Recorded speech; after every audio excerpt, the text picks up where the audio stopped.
Big Podcast. It's Build a Big Podcast, the marketing podcast for podcasters. If you have a podcast and you want to get more people to your podcast, if you want to better your hosting skills, make people care about what you're saying, the episodes that you're producing, this is the podcast for you. My name is David Hooper. Bigpodcast.com is the website. Let's get to it.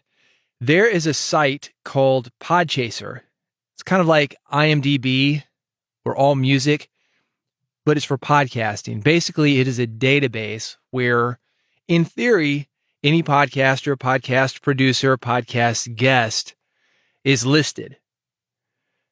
So I'm looking at my page on there, and I see a podcast. It's called 40 Plus, Gay Men, Gay Talk.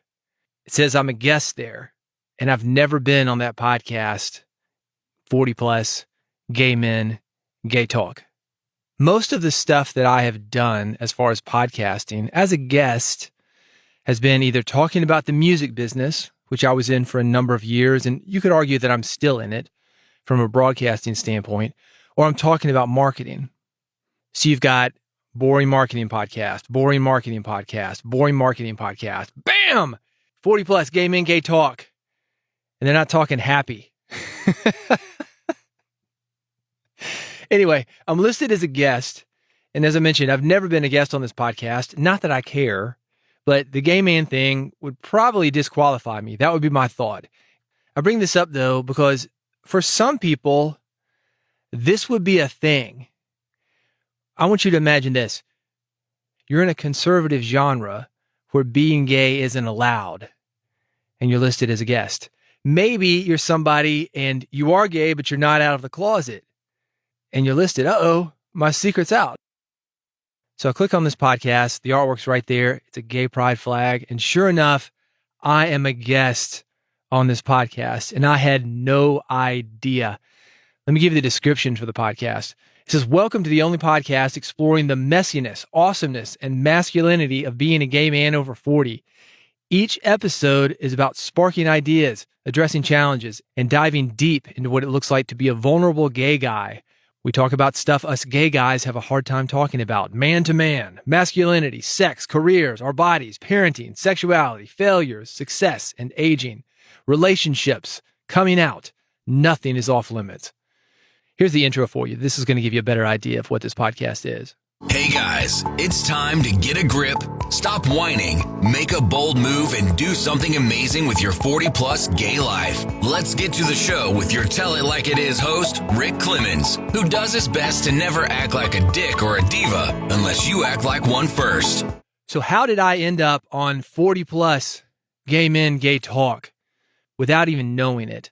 I'm going to give you that story in a minute. First, let me explain the basic concept, because this applies to a lot of industries, including podcasting. It applies to a lot of stuff that I've worked in. One example where I see it a lot is in the modeling industry. I told this story in my book. If you read the book, Big Podcast, people come up to me all the time and they mention this. Say, you worked with Victoria's Secret models? And the answer, yes, I did.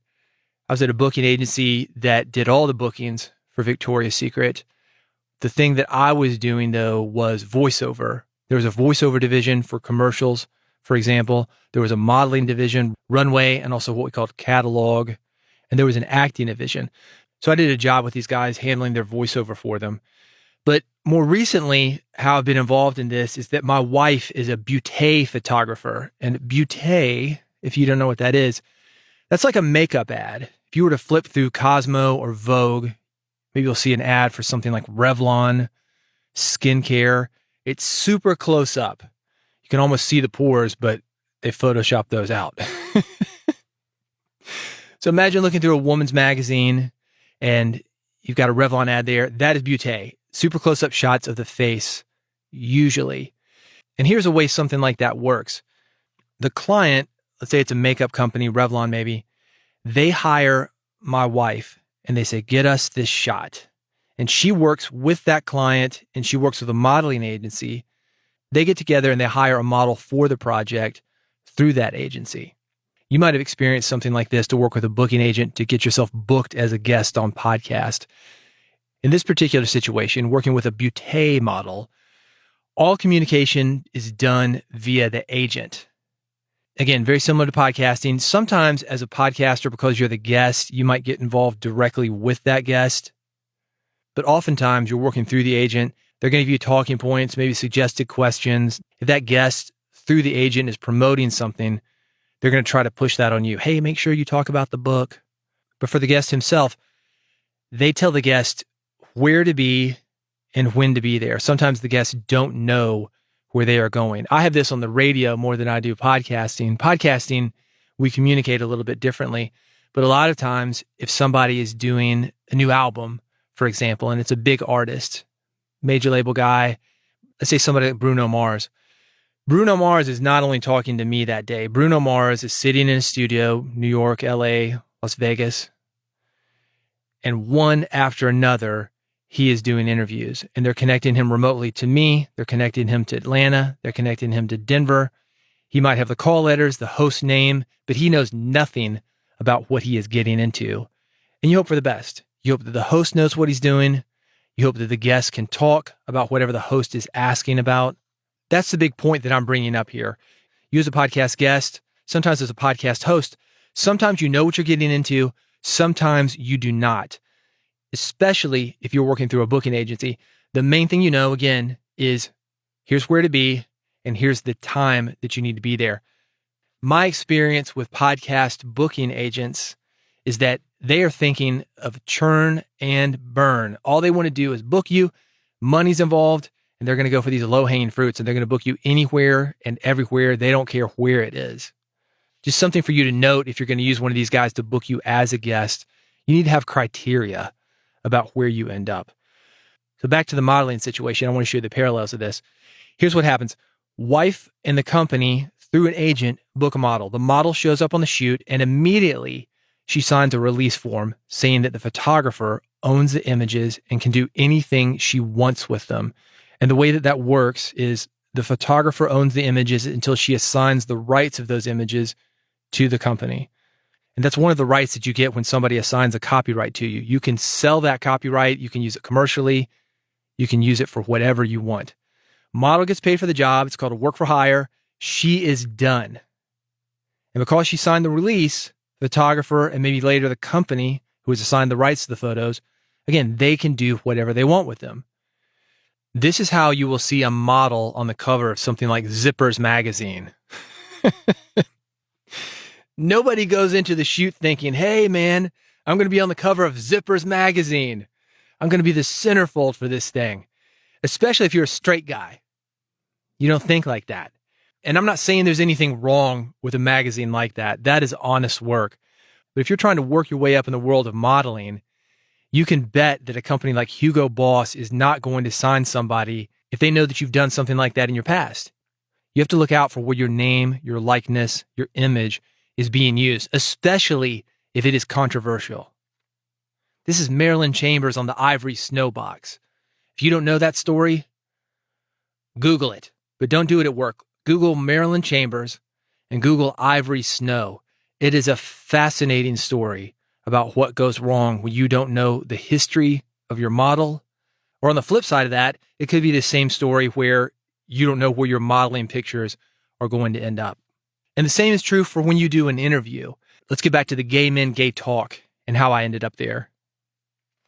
I was doing booking for a guy named Trip Lanier. He wrote this book called This Book Will Make You Dangerous. And if you're into personal development, by the way, look it up on Amazon. It's a great book. This Book Will Make You Dangerous. So I'm doing booking for Trip, and I reached out to a podcast host. His name is Rick Clemens. He had this podcast called Real Men, Real Talk. So it's a similar name. Rick is a men's coach. He specializes working with guys over 40. So I booked Trip. I thought this guy will be perfect for Rick's podcast. As we were going through this booking process, Rick saw my signature file in my email. He said, hey man, I think you would be a great guest for this podcast. So we booked a guest slot for me as well. So that's what I did. I booked a podcast interview with Rick Clemens. And by the way, just to be clear, it wasn't a mix-up on my part. The podcast that I booked for Trip and also for me, it was called Real Men, Real Talk. Well, fast forward a few months later, without me knowing it, Rick shifted the focus of his podcast to not just guys over 40, but gay guys over 40. And with that, he changed the name of his podcast. It's the same podcast, but there's a slight tweak as far as who it's for and what the topics are. Again, I want to be real clear about this. This is a non-issue for me. I don't care. I've got no issue with this podcast being on it. When I saw it mentioned, listened to an episode, I thought, this is cool, man. He's doing a good job with this, and there's some stuff that I can learn from this. So I subscribe to it myself. So I've got absolutely no issue with this. I bring it up here to say that it could be a problem for some people, and it's something for you to be aware of. This situation didn't bother me, and it might not bother you, but there are situations that probably would bother you. It's not just about podcasts, by the way. It could be any endorsements that you do. I've seen this happen a lot, that people get involved with a contract and then they change and they don't want to be involved with that company anymore. I'll give you an example. Let's say that you were all in on the Atkins diet. You were eating only meat, but now you're vegetarian and you want to talk about vegetables. But there's all this Atkins stuff out there. You're online now talking about vegetables, vegetarian, veganism, a different philosophy on eating, and it confuses people. So it could be something like that. My point is that people change, and it's good for you to be in control of your image. 3 takeaways for you, something to think about, and we're going to go with both sides. Maybe you're a guest on the podcast, maybe you're a host. Either way, you do need to think about these things. First of all, let's talk about if you're a guest. You need to be aware that you are basically giving a podcaster permission to do whatever he wants with the content that you provide, even if you don't sign a release form. And I know there will be some attorneys that will argue, no, if you didn't sign a release form, you can go back and it's your copyright, maybe.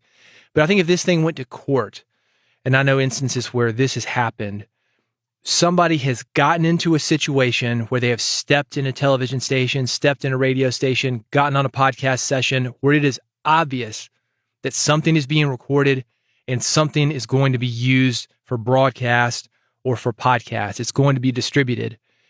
And then they argue, well, I didn't like the way that was edited. I didn't like the way that they portrayed me.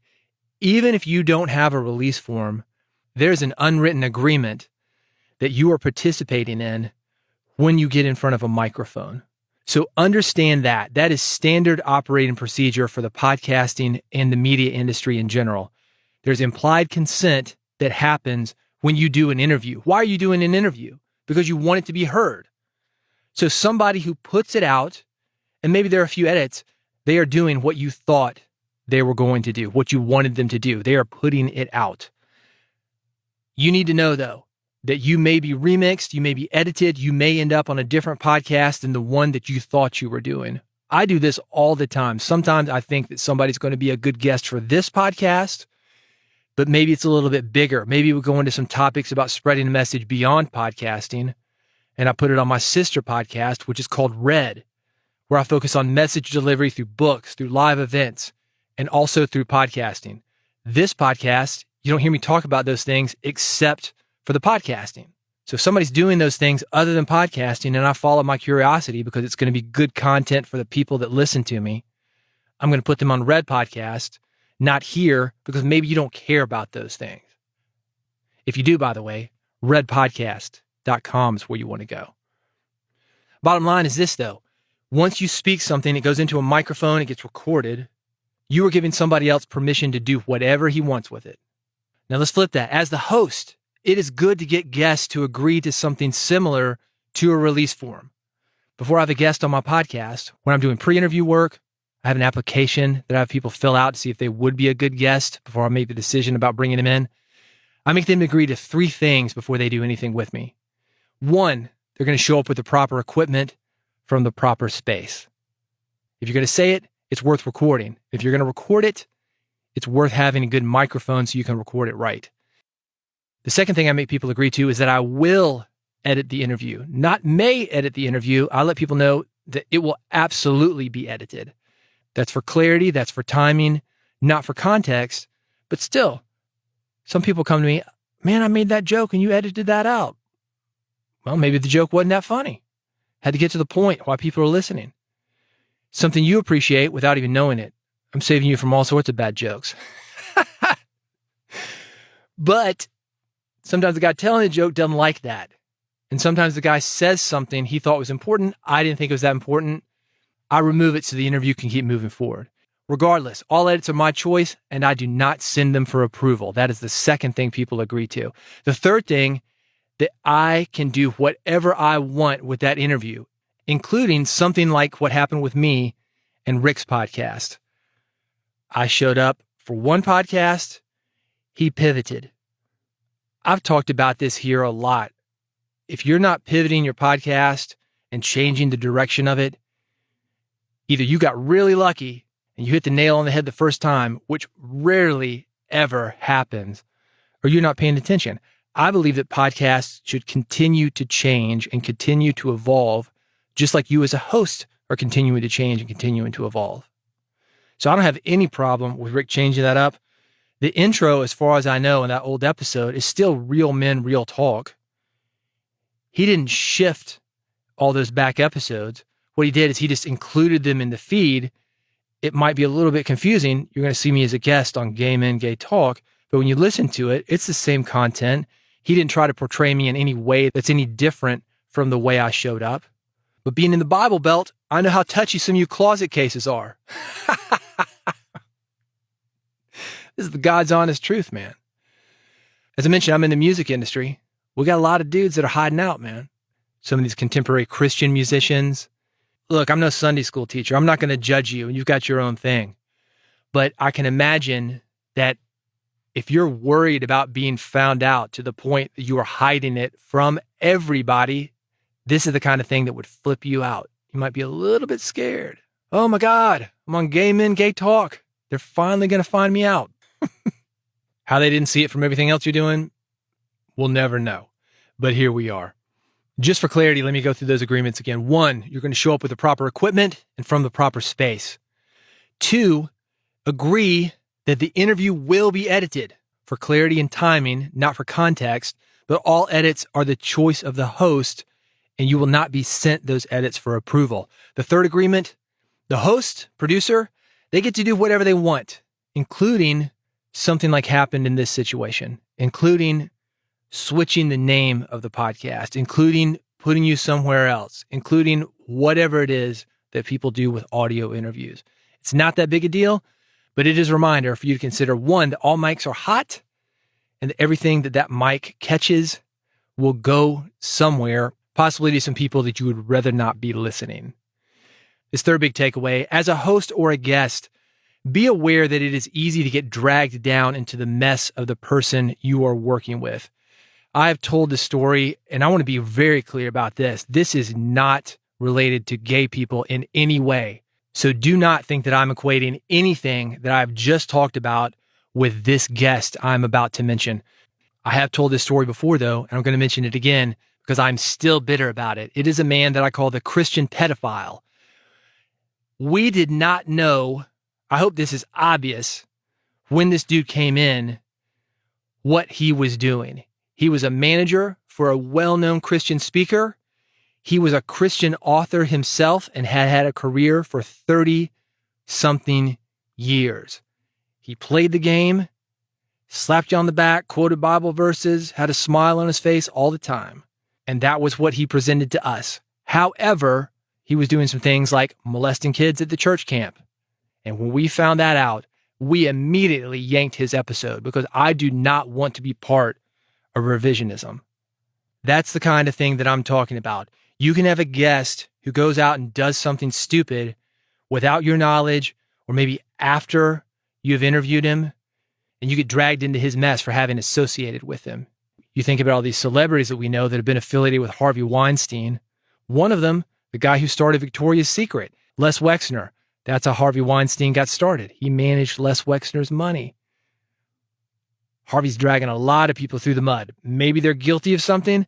Maybe they're not. The point is that who you associate with can help you or it can hurt you. So it's something for you to be aware of. That is guest, and that is the people who interview you as a guest.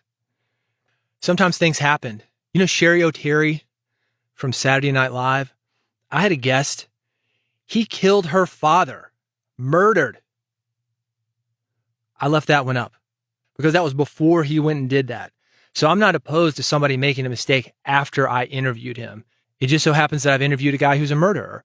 I mentioned being in the music industry. I've done so many interviews with guys who have been arrested for drugs or domestic issues and that kind of thing. That's kind of part of the game.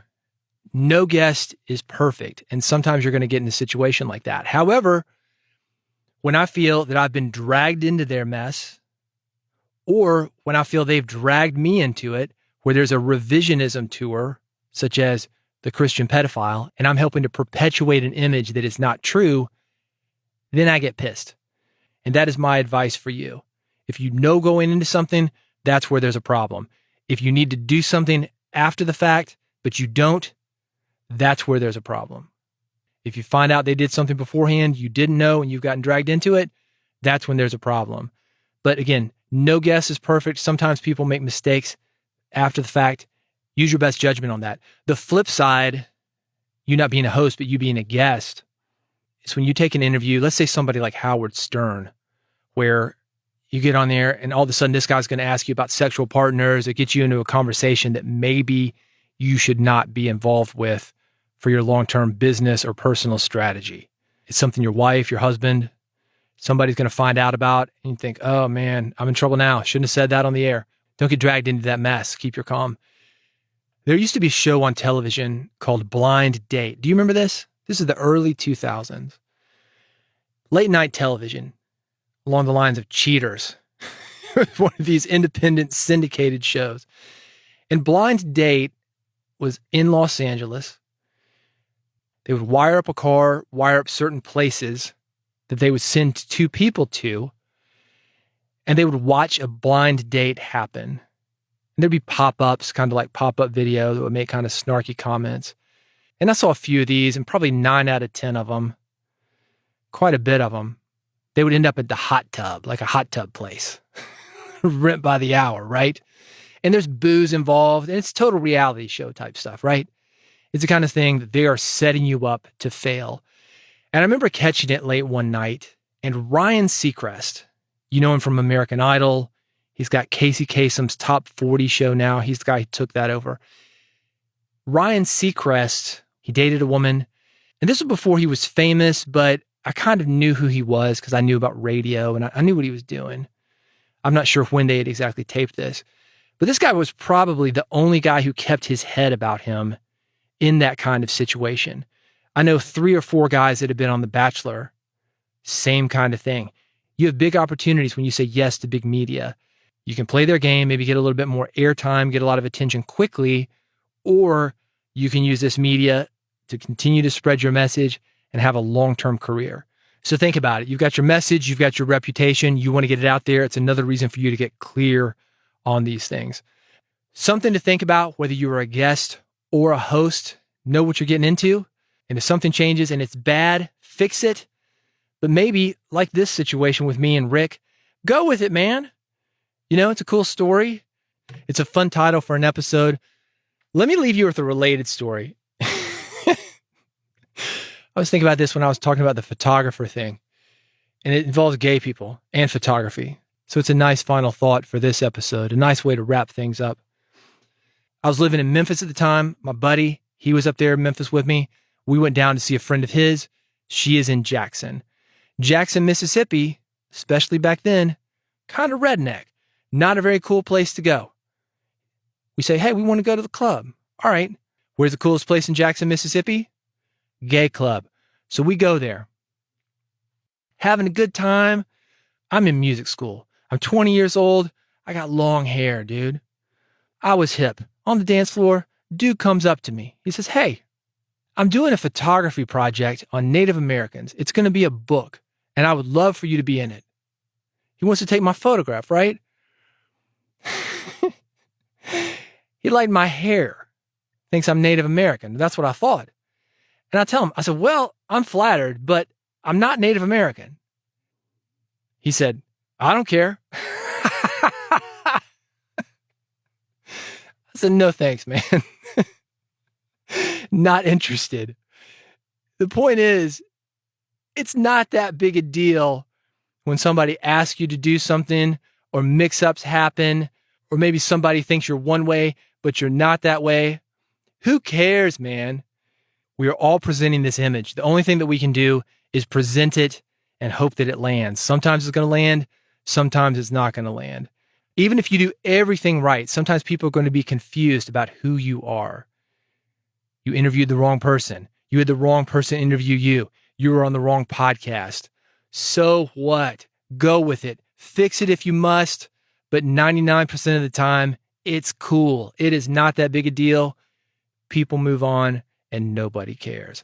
So that's it. Final thoughts. Thanks so much for listening. If you want more from me, thoughts about marketing your podcast, getting more people to your podcast, growing your podcast, having a big and excited audience about what you're doing, do this. Go to bigpodcast.com. I've got some episode templates there, plug and play plans that will work for you to create great episodes for your audience. Got some great marketing stuff there. And I've got a way for you to subscribe to this podcast there. Bigpodcast.com, 3 buttons, one for iPhone, one for Android, one with an RSS feed. However you get your podcast, I'm going to get it to you. And I'm here all the time. I would love to help you grow your podcast, spread your message, and make the world a better place. I appreciate you. Appreciate you listening. And I'll see you on the next episode of Build a Big Podcast.